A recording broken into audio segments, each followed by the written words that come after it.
Hi guys, welcome back to drama hubs. നമ്മൾ ഇന്ന് ഈ ഡ്രാമയുടെ നെക്സ്റ്റ് പാർട്ടാണ് കാണാൻ പോകുന്നത്. സോ അത് കഴിഞ്ഞ് ഇവർക്ക് വേണ്ടിയിട്ടുള്ള റേസിംഗ് കാർഡ് റെഡി ആയി കഴിഞ്ഞു.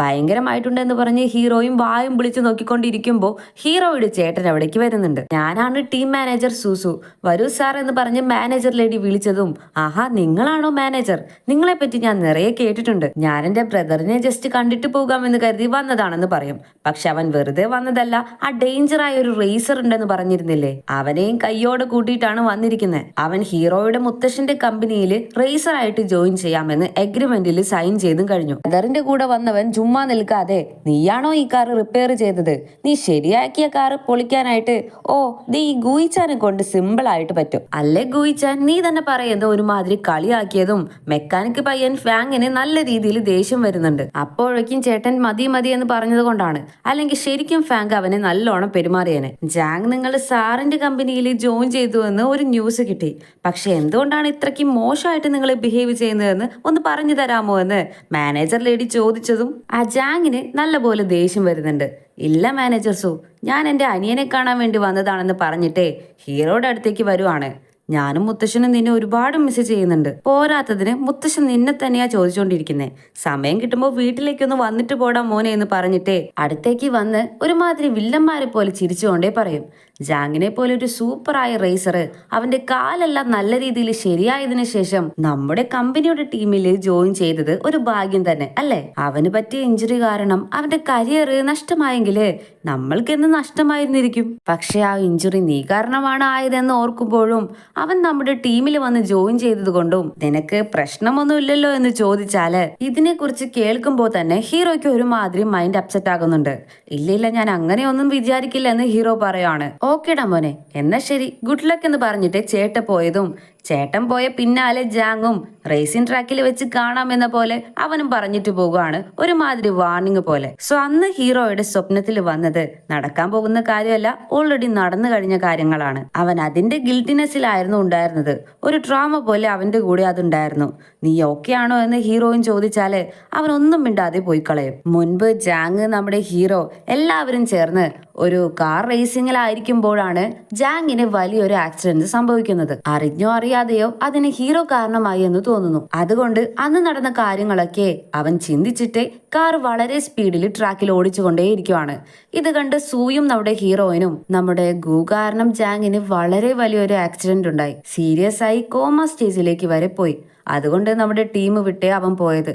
പക്ഷേ ചെങ് ഗുവാൻഷാൻ എഗെയിൻസ്റ്റ് ആയിട്ട് നിൽക്കാൻ വേണ്ടിയാണ് അവനെ അവരുടെ ടീമിൽ ചേർത്തിരിക്കുന്നതെന്ന് പറഞ്ഞതും, അതെങ്ങനെ അവരെ കൊണ്ട് സാധിക്കുന്നേ, ഇവര് രണ്ടുപേരും ബ്രദേഴ്സ് അല്ലേ എന്ന് ഹീറോയിൻ ചോദിക്കുവാണ്. അങ്ങനെയല്ല, ഇവര് രണ്ടുപേരും ഒരേ അമ്മയ്ക്ക് പിറന്നതല്ല. ജാങ്ങിന് നടന്ന ആക്സിഡന്റ് കാരണം ഹീറോ 6 മാസത്തേക്ക് ഒരു ട്രോമയിൽ കഷ്ടപ്പെട്ടുകൊണ്ടിരിക്കുവായിരുന്നു. പാസ്റ്റിൽ ചെയ്ത മിസ്റ്റേക്ക് ഓർത്ത് അവൻ ഇപ്പോഴും ഗിൽറ്റിയിലാണ്. അതുകൊണ്ടൊക്കെയാണ് അവൻ ഇങ്ങനെ റിയാക്ട് ചെയ്യുന്നതെന്ന് അവര് പറയും. ഇതെല്ലാം കേട്ട് കഴിഞ്ഞതും അവൾക്ക് വളരെ കഷ്ടം തോന്നുന്നുണ്ട്. നീ വിഷമിക്കണ്ട, സൈക്യാട്രിസ്റ്റിനെ എല്ലാം കണ്ടുകൊണ്ടിരിക്കുന്നുണ്ട്, വേഗം തന്നെ റെഡിയാകും, നീയും നന്നായി പ്രിപ്പയർ ആയിരിക്കണം, നിന്നെ കൊണ്ട് മാത്രമേ ഇത് ചെയ്യാൻ കഴിയൂ എന്ന് സൂ പറഞ്ഞതും, ഞങ്ങൾ രണ്ടുപേരും ടീംമേറ്റ്സ് ആയതുകൊണ്ട് അവനിൽ എനിക്ക് നല്ല വിശ്വാസമുണ്ട്, ഞങ്ങൾ രണ്ടുപേരും ചേർന്ന് ഫൈറ്റ് ചെയ്യുമെന്ന് ഹീറോയിനും പറയുവാണ്. ഇവിടെ ആ ചാൻ ഉണ്ടല്ലോ ചേട്ടനോട്, ഡായും ടീമിലേക്ക് എന്നെ വിളിച്ചതിന് താങ്ക്സ്, ഞാൻ ഗോയിച്ചാനായിരിക്കും വിളിച്ചതെന്നാ കരുതിയത്, നിങ്ങൾ വിളിക്കുമെന്ന് ഞാൻ ഒരിക്കലും വിചാരിച്ചില്ല. അപ്പോ ചേട്ടൻ പറയും, ഞാൻ നിന്റെ സ്കില്ല് കണ്ടിട്ടാടാ വിളിച്ചതെന്ന്. ശത്രുവിന്റെ ശത്രുവും മിത്രം എന്നാണല്ലോ, നിങ്ങൾക്ക് ടെൻഷനേ വേണ്ട, ഞാൻ നിങ്ങൾക്ക് വാക്ക് തരുന്നു, അവനൊന്ന് റേസിംഗ് ട്രാക്കിലേക്ക് വരട്ടെ, എന്നിട്ട് ഞാൻ ആരാണെന്ന് അവൻ ശരിക്കും കാണിച്ചു കൊടുക്കാം, അവന്റെ ചോര കാണാതെ ഞാൻ പോകില്ലെന്നൊക്കെ മൊത്തത്തിൽ ഹീറോയെ തീർക്കാനാണ് പ്ലാൻ ചെയ്തിരിക്കുന്നത്. പക്ഷെ ഇതൊന്നും അറിയാതെ നമ്മുടെ ഹീറോയിനുമായിട്ട് സംസാരിച്ചുകൊണ്ടിരിക്കുമായിരിക്കും. അവൻ അവളോട് ചോദിക്കും, നീ എങ്ങനെയാണ് ഈ റേസിംഗ് ഫീൽഡിലേക്ക് വന്നതെന്ന്. കോമ്പറ്റീഷൻ ഇതിൽ കൂടുതലാണല്ലോ, എനിക്കതൊക്കെ വളരെ ഇഷ്ടമാണ്, അതുകൊണ്ടാണ് വന്നതെന്ന് അവളും പറയും. ഓക്കെ, നീ എന്തിനാ വന്നതെന്ന് ചോദിച്ചാല് ശരിക്കും പറഞ്ഞാല് എനിക്കറിയില്ല, ചെറിയ വയസ്സ് മുതൽ എനിക്ക് വേണ്ടി എല്ലാം ശരിയായി അറേഞ്ച് ചെയ്തു വെച്ചിട്ടുണ്ടാകും, ഇങ്ങനെ ചെയ്യണം അങ്ങനെ ചെയ്യണമെന്ന്. അതായിരുന്നു ചെയ്തുകൊണ്ടിരുന്നതും. ചില സമയത്തൊക്കെ എൻ്റെ ചേട്ടനെ കണ്ട് എനിക്ക് അസൂയ തോന്നാറുണ്ട്.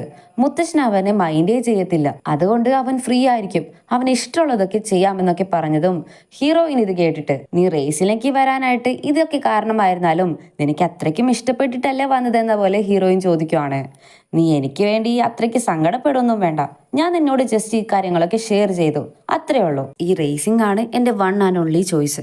എങ്ങനെയും എനിക്ക് വിൻ ചെയ്യണമെന്ന് പറയാണ്. എനിക്ക് നിന്നിൽ വിശ്വാസമുണ്ട് ഗു, ഞാനും നിന്റെ കൂടെയുണ്ട്. നമുക്ക് ഒന്നിച്ചു ചേർന്ന് വിൻ ചെയ്യാമെന്ന് പറഞ്ഞാലേ, പക്ഷേ എടാ, ഒരുത്തനെ കൊണ്ട് മാത്രല്ലേ ചാമ്പ്യൻ ആകാൻ പറ്റുള്ളൂ. രണ്ടുപേരും ടീമിൽ തന്നെ ഇരുന്നാലും ഞാൻ വിൻ ചെയ്താലും എന്നോട് ദേഷ്യമോ അസൂയോ ഒന്നും തോന്നരുത് കേട്ടോ എന്ന് ഗുയിച്ചാൻ അവളോട് ചോദിച്ചാല്, അതൊക്കെ നമുക്ക് അപ്പോ നോക്കാം എന്ന പോലെ അവളും പറയും. നെക്സ്റ്റ് ഡേ മോർണിംഗ് ഹീറോയ്ക്ക് വേണ്ടി അവൾ കുക്കെല്ലാം ചെയ്യുന്നുണ്ട്. അവൻ ഉറക്കത്തിൽ നിന്ന് എഴുന്നേറ്റതും, നീ പോയി വേഗം ഫ്രഷപ്പ് ആയിട്ട് വാ, നമുക്ക് കഴിക്കാമെന്ന് പറഞ്ഞ് വിളിക്കുവാണ്. അവൻ ബ്രഷ് ചെയ്യുന്നതിന്റെ ഇടയില്, നീ എങ്ങാനും ഒരു പെണ്ണായിരുന്നെങ്കിൽ ഞാൻ നിന്നെ അങ്ങ് കെട്ടിയേനെന്ന് പറഞ്ഞതും ഹീറോയിന് ശരിക്കും അതൊക്കെ ശരിക്കും ഇഷ്ടാകുന്നുണ്ട്. നീ ശരിക്കാണോ പറഞ്ഞതെന്ന് ചോദിച്ചാല്, അത് ശരിക്കും, നീ ഒരു പെണ്ണായിരുന്നെങ്കിൽ ശരിക്കും ഞാൻ നിന്നെ കെട്ടിയേണെന്ന് പറയും. അവൾക്ക് ഒരുമാതിരി ബ്ലഷ് ആകാൻ തുടങ്ങുന്നുണ്ട്. കട്ട് ചെയ്താല് ഇവിടെ സൂസൂനെയാണ് കാണിക്കുന്നത്. അവള് വർക്ക് ചെയ്തുകൊണ്ടിരിക്കുമ്പോൾ നമ്മുടെ പയ്യൻ വരുന്നുണ്ട്. ട്രാക്ക് ട്രെയിനിങ് വേഗം തന്നെ നടക്കില്ലേ, അതിന്റെ ഡേറ്റ് ചെക്ക് ചെയ്യാൻ വന്നതാണ് കൂടെ എന്ന് പറഞ്ഞിട്ട് അവളുടെ അടുത്ത് വന്ന്, സുസു നീ വളരെ ടയേർഡ് ആയിട്ടില്ലേ, ഞാൻ നിനക്ക് മസാജ് ഒക്കെ ചെയ്ത് തരാം എന്ന് പറഞ്ഞിട്ട് മസാജ് ഒക്കെ ചെയ്ത് കൊടുക്കുന്നുണ്ട്. കൈയൊക്കെ പിടിച്ച് ഞെക്കി നോക്കിയിട്ട്, ഞാൻ കൈ നോക്കി പറയാം, എനിക്കത് നല്ലപോലെ അറിയാമെന്ന് പറഞ്ഞിട്ട് ഓരോ കാര്യങ്ങളായിട്ട് പറയാൻ തുടങ്ങുവാണ്. സോസു നീ ഇപ്പൊ ഒരാളെ മിസ് ചെയ്യുന്നുണ്ട് ശരിയല്ലേ എന്ന് ചോദിച്ചാല്, ഓഹോ അങ്ങനെയാണോ, എന്നാ അത് ആരാ എന്ന് അവള് ചോദിക്കും. ആ പയ്യൻ 2000 ജനിച്ച് സുന്ദരനും സുമുഖനും ആയ ഒരു പയ്യനാണ്. ഹേയ്, ഇത് നീ നിന്നെ തന്നെയല്ലേ പറയുന്നതെന്ന് അവള് ചോദിച്ചാല്, ആ പയ്യന്റെ പേര് ഷിങ് ജുവാൻ. ആ പയ്യന് നിന്നെ ഒരുപാട് ഇഷ്ടമാണെന്ന് പറഞ്ഞതും സോസോ, എടാ നീ എന്താ തമാശ കളിക്കുവാണോ, എനിക്കിവിടെ നിറയെ ജോലികൾ ചെയ്തു തീർക്കാനുണ്ട്, നിന്റെ കുട്ടി കളിക്കൊന്നും ഇവിടെ സമയമില്ല, നീ പോടച്ചൊക്കെയൊന്നും ഓടിച്ചു വിടുവാണ്, എന്നാൽ ഞാൻ കുറച്ച് കഴിഞ്ഞ് വന്ന് ബാക്കി രേഖ കൂടി നോക്കി പറയാനുണ്ടെന്ന് പറഞ്ഞിട്ട് അവൻ, നന്നായിട്ട് റെസ്റ്റ് എടുക്ക് സൂസു, ലവ് യു എന്ന് പറഞ്ഞിട്ട് അവൻ ഓടിക്കളയുവാണ്. അടുത്തത് ഇവിടെ ട്രാക്ക് ട്രെയിനിങ് നടന്നുകൊണ്ടിരിക്കുവാണ്. ഹീറോയ്ക്ക് ആക്സിഡന്റ് ഒരു ട്രോമയായിട്ട് ഇപ്പോഴും അവന്റെ ഉള്ളിൽ കിടക്കുന്നുണ്ട്. അതുകൊണ്ട് അവന് സ്പീഡിൽ കോൺസെൻട്രേറ്റ് ചെയ്യാനേ പറ്റുന്നില്ല. വല്ലാതെ അവൻ പേടിക്കുന്നുണ്ട്. ഗു, നീയാണ് ഏറ്റവും ലാസ്റ്റ് വന്നത്, എന്താ ഇതൊക്കെയെന്ന് പറഞ്ഞിട്ട് ഇത് കണ്ടുകൊണ്ട് വന്ന സൂസുവും അവനെ വളരെ വഴക്ക് പറയുന്നുണ്ട്. അവൻ വളരെ അപ്സെറ്റ് ആണ്. ആര് എന്ത് പറഞ്ഞാലും ആ ആക്സിഡന്റ് മാത്രമാണ് അവന്റെ മനസ്സിലേക്ക് വന്നുകൊണ്ടിരിക്കുന്നത്. ഇവിടെ നൈറ്റ് അവനെ കാണാതെ ഹീറോയിൻ അവനെ കോള് ചെയ്തുകൊണ്ടിരിക്കുന്നുണ്ടെങ്കിലും പക്ഷെ അവനെ കോളിൽ കിട്ടുന്നില്ല. ഇതെന്താ അവന് പറ്റിയത്, എന്താ അവൻ ഇങ്ങനെ ചെയ്യുന്നതെന്ന് അവൾക്ക് വളരെ കഷ്ടം തോന്നുന്നുണ്ട്. ഇവിടെ നമ്മുടെ ഹീറോ കറക്റ്റ് ആയിട്ട് റോഡ് ക്രോസ് ചെയ്യുന്ന സമയത്ത് ഓപ്പോസിറ്റിൽ നിന്ന് ഒരു കാർ വേഗത്തിൽ വരുന്നുണ്ട്. അവൻ ഇടിക്കുമെന്ന് കരുതി പേടിച്ചു നിന്നതും ഹീറോയെ വേഗത്തിൽ വന്ന് ആ കാർ ഇടിക്കുന്നതിനുള്ളില് കറക്റ്റ് ടൈം നമ്മുടെ ഹീറോയിൻ വന്ന് അവനെ രക്ഷിക്കുന്നുണ്ട്. നീ ഓക്കെ അല്ലേ ഗു എന്ന് അവള് ചോദിച്ചാല്, ഞാൻ ഓക്കെയാണ്, വാ പോകാം എന്ന് പറഞ്ഞ് അവനൊരു റിയാക്ഷൻ ഇല്ലാതെ നടന്നു പോകുവാണ്. എന്നാലും ഇവനെ ഓർത്ത് വളരെ സങ്കടപ്പെട്ട് പുറകെ വരുന്നത് കണ്ട്, ഞാൻ എന്നെ കുറച്ച് ഓർത്ത് ബോധേഡാവണ്ട, ഞാൻ ഓക്കെ ആയിട്ടാണുള്ളത്, എനിക്ക് ഇത് ഇങ്ങനെ പേടിക്കുന്ന തരത്തിലുള്ള പ്രശ്നങ്ങളൊന്നും ഇല്ലെന്ന് പറഞ്ഞതും, ഗു നീ ഇപ്പോ എന്തൊക്കെയാണ് ചിന്തിക്കുന്നതെന്നും എന്തൊക്കെയാണ് ഫേസ് ചെയ്യുന്നതെന്നും എനിക്കറിയില്ല, പക്ഷേ നമ്മൾ രണ്ടുപേരും ടീംമേറ്റ്സ് ആണ് എന്നുള്ളത് നീ മറക്കരുത്. എപ്പോഴും എന്നോട് സംസാരിക്കണമെന്ന് തോന്നുന്നു അപ്പോൾ നിനക്ക് തുറന്ന് സംസാരിക്കാം, നിന്റെ കൂടെ ഞാനുണ്ടാകും, എപ്പോഴും നിനക്ക് വേണ്ടി ഞാനുണ്ടാകും എന്ന് അവൾ പറയാണ്. ശരി ശരി മിസ്റ്റർ ടീംമേറ്റ്, ഞാനിപ്പോ ഓക്കെ ആണ്, സമയം ഒരുപാടായി, നമുക്ക് വീട്ടിലേക്ക് പോകാമെന്ന് പറഞ്ഞിട്ട് അവളെയും കൂട്ടിക്കൊണ്ട് അവൻ വീട്ടിലേക്ക് വരുവാണ്. ഇതോടെയാണ് ഈ പാർട്ട് ഇവിടെ കഴിഞ്ഞിരിക്കുന്നത്. ഈ ഡ്രാമ എല്ലാവർക്കും ഇഷ്ടമായെന്ന് വിചാരിക്കുന്നു. മുമ്പോട്ടുള്ള എപ്പിസോഡ്സ് ഒക്കെ വളരെ അടിപൊളിയായിരിക്കും. മിസ് ചെയ്യാതെ കാണുന്നുണ്ടെങ്കിൽ നമ്മുടെ ചാനൽ ഒന്ന് സബ്സ്ക്രൈബ് ചെയ്യാം. അതിന്റെ തൊട്ടടുത്തുള്ള ബെല്ലൈക്കണും കൂടി ഒന്ന് ഓൺ ചെയ്ത് അതിൽ ഓൾ എന്ന ഓപ്ഷനും കൂടി ഒന്ന് ക്ലിക്ക് ചെയ്യാം. എന്നാലേ ഞാൻ ഇനി അപ്ലോഡ് ചെയ്യുന്ന ഓരോ വീഡിയോസും നിങ്ങളുടെ ഫോണിലേക്ക് വരും. അപ്പോൾ ഈ ഡ്രാമയുടെ നെക്സ്റ്റ് പാർട്ടുമായിട്ട് നമുക്ക് കണ്ടുമുട്ടാം. അതുവരയ്ക്കും എല്ലാവർക്കും ബൈ.